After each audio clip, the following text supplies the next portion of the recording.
Hi, I'm Ian Kerr. We're here at Postal Vision 2020 8.0, and joining me again is Cooper Smith from L2, soon to be L2 Gartner. Gartner, that's right. And, well, we're going to talk about Amazon, believe it or not, and with a bit of a delivery flavour. You've talked this morning here at Postal Vision about omni-channel, but we probably don't have time to go into the entire omni-channel experience. But let's just start with a little part of it, which is click and collect, order online, pick up in store, and return in store. What are the trends that you're seeing here in the USA and globally? Yeah, so I think we need to push the conversation beyond Amazon's disruptive. I think everyone knows that. I think the most important question that brands and retailers need to answer today is, how do we compete? So what do we do, right? I think the so what question is something that a lot of brands and retailers are asking themselves over and over again. So when you look at the world of e-commerce and retail, Amazon does exceptionally well in many different areas, to customer service, to price, to service. But there's one area where Amazon actually has never really had a great foothold, and that's omnichannel. With a lack of a brick and mortar footprint, Amazon hasn't been able to offer the convenience of services such as in-store pickup. Now, more recently, they have started to roll out these types of omnichannel initiatives in the form of lockers, and also with same-day delivery from their warehouses.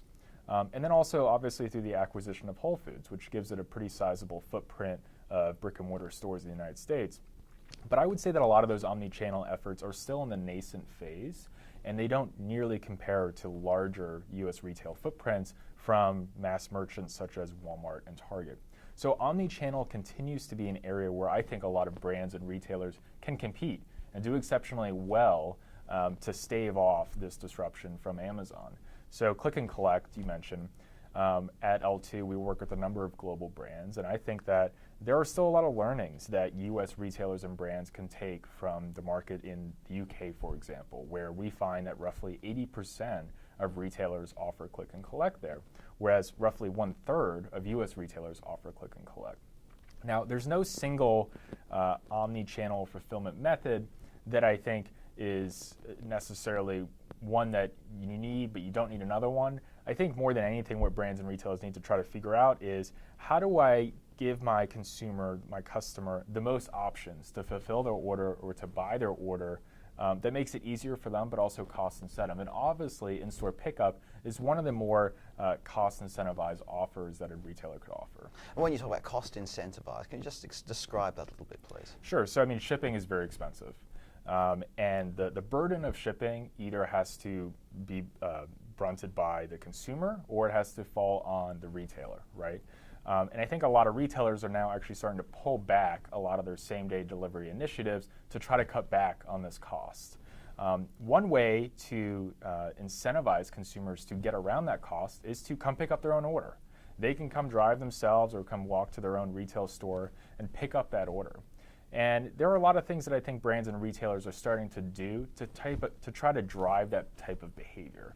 So, for example, geo-targeting. We're starting to see a lot more brands and retailers enable geo-targeting in Google searches. So what this means is that for me as a customer, if I'm searching for Bose headphones, Best Buy, close to me, into Google search, Best Buy can actually enable a feature that will show what the nearest Best Buy store is in search results. So this takes the thinking and the hurdles of having to connect the dots about, where do I fulfill this order, where can I buy this order, off of the customer. And it really kind of puts it front and simple. It makes it right there for the customer. They know that they can travel 4 blocks in New York City, go to their Best Buy store, and pick up the product that they want.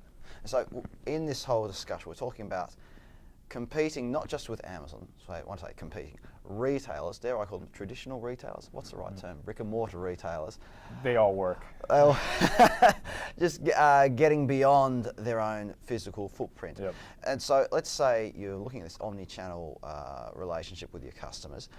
Delivery is going to continue to be a big part of that. What are the trends you're seeing with regard to, because obviously a lot of this focus now is on rushing the delivery as fast as possible. Yep. So what are you seeing in terms of the speed of delivery that's being offered, and then on the flip side of that, the speed of delivery that customers actually want? So I think we've kind of hit a point where expectations have plateaued for fast delivery. So we've actually seen same-day delivery offerings from retailers come back a little bit.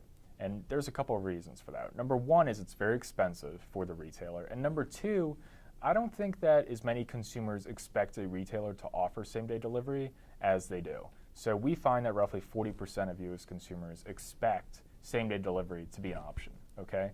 So there are ways to get around that as a retailer. You can incentivize those customers to go in-store. You can incentivize them to take a discount on the unit price of the product they're purchasing in order to wait for standard delivery. So there are a number of tricks that you can use to incentivize that type of behavior. And what about the old classic of free delivery, which is becoming, there's a growing conversation in the sector about what free delivery really means, what it means for the delivery sector. Often it's tied to a threshold, a purchase threshold. What are you seeing there? So thresholds continue to be a way that retailers can mitigate the costs on delivery. There is some efficiency to scale when retailers are trying to deliver things if they can deliver 6 items at once as opposed to 1 item in particular. I think that when it comes to free delivery, brands and retailers can actually still learn from Amazon in that regard.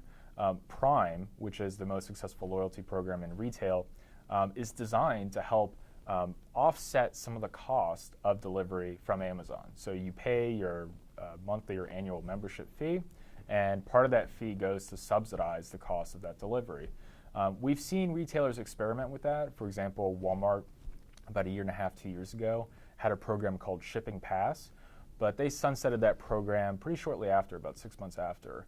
And when we look across the whole retail spectrum, only about 15% of retailers currently offer some sort of membership program. So I think there's still a lot that brands and retailers can learn from Amazon when it comes to things such as loyalty, or when it comes to things such as personalization of marketing and things like that. So membership is one opportunity for retailers to, again, kind of incentivize consumers to say, okay, they want free shipping, let's offset that by paying us a monthly or annual membership fee. And then also that incentivizes more bulk shopping. So if they've already paid and swallowed the upfront fee of $50 to $100, they're going to come back and they're going to try to make up the cost of that. One of the programs that have been launched by a few postal operators in the last 6 to 9 months have been membership programs of their own. The Australia Post has launched Shipster, La Poste has launched Colosimo, and what was it called? Colissimo? I don't know, I can't remember. And there's New Zealand Post has launched, I want to say Ships Ahoy, but sorry New Zealand Post, I can't remember the name of it. But tying in with e-commerce retailers as well as bricks and mortar retailers with an e-commerce footprint. What's your take on those sort of programs? Have you seen much of that in action? Obviously it's fairly new though. Well, I mean, I would say that brick and mortar isn't going away. I think that if you're reading the headlines solely and you live in a hole somewhere, you would think that, you know, by this time and age, everything is going to be shipped and flown by drones or shipped by drones are stupid. Self-driving cars, right? I mean, we are so far away from that future, and I think that a lot of the focus today in the presentations has been about short-term thinking for postal companies and thinking in the short term, what can we do in terms of the next 2 years, 3 initiatives, low-hanging fruit to, you know, get to where we need to be, and then thinking more long-term, 10 years or so. So I think a lot of retailers, they still need to be thinking short-term. Rolling out things like membership programs is one opportunity to do that. Also, there are other things that retailers have done to incentivize more consumers to come into store. Best Buy is a great example. So Best Buy, you would think, you know, would be struggling in this day and age. I mean, Amazon, one of the first categories they got into was consumer electronics after books. But Best Buy has been able to not just hang in there, but actually thrive as a retailer. And part of the reason that's been is because they've actually doubled down on their store associates in store.